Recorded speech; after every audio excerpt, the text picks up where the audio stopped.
What's up, man? A little bit late on this, but Man United Leicester League Cup looks as the warm down. Let's have a look through at a few things that caught my eye in this game. Now, obviously, first game since Ten Hag left, big win. What was the difference, and what does that look like for us going forward? First off's got to be Ruud, right? I mean, he got rid of the tracksuit, came out looking suave, didn't have to be the assistant anymore. And his pre-match notes before this were all about really doing what he loved most. It was all about attack. And we approached this game like Ruud would have done as a player. Ruud, if you don't remember, or maybe you're too young as a striker, Leicester would be food to him. He'd be looking at Leicester like, this is where I get at least 2 goals out of it. And Ruud as a coach also is someone who talked a lot about, he likes creating environments and getting a great sort of spirit and direction in a team there. And I think we really went about this in a way as if this is going forward, we want to be more sort of together, more sort of direct and really go for it. And I think I'm with that. I think we need that. If the goals aren't coming, you've got to commit a little bit more and make something happen.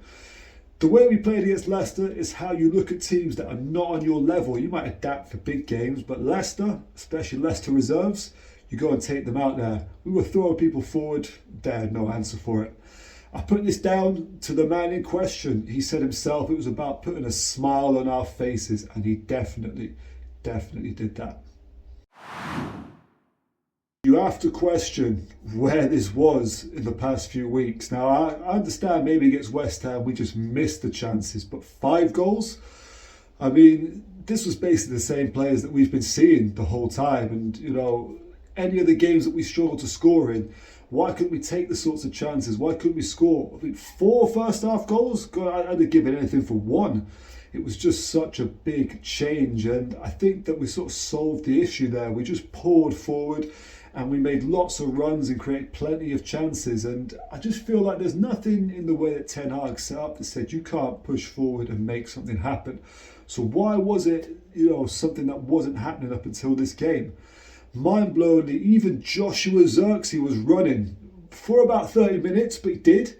And we might have to keep Ruud just for that, to be honest. I mean, he was actually sprinting, getting after it. And once we started doing that, it became hard for them to sell and the goals started flying in. The players need to maintain this. You can't be Jekyll and Hyde all the time. The manager situation aside, there is a long way to go this season, and we can't just write it off. There's so much to play for, and your pride alone should be what carries you through. It's not all sunshine and rainbows. There is a bigger picture here. We've got to consider it because, as I said, the season is still there for us to do something with. The games are coming thick and fast now, and the game against Chelsea is huge on Sunday.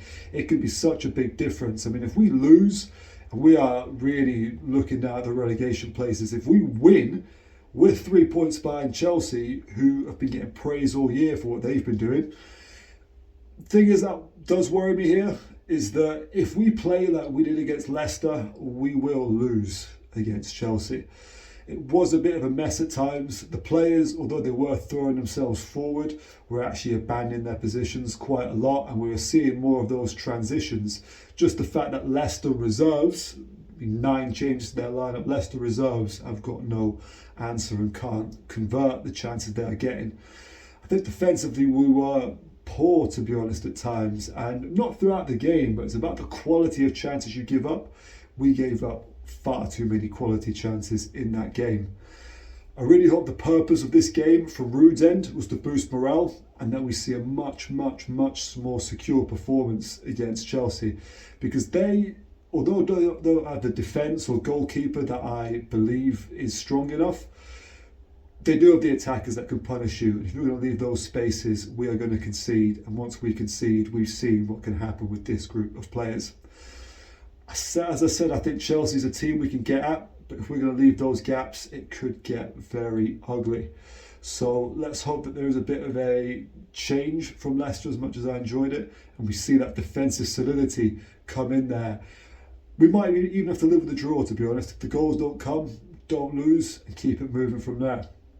Side note, or not side note, big note, Ruben Amorim has been confirmed I've got a video about my thoughts on that coming tomorrow, so guys, do check in with that. But yeah, this has been the warm down. Catch you in the next one.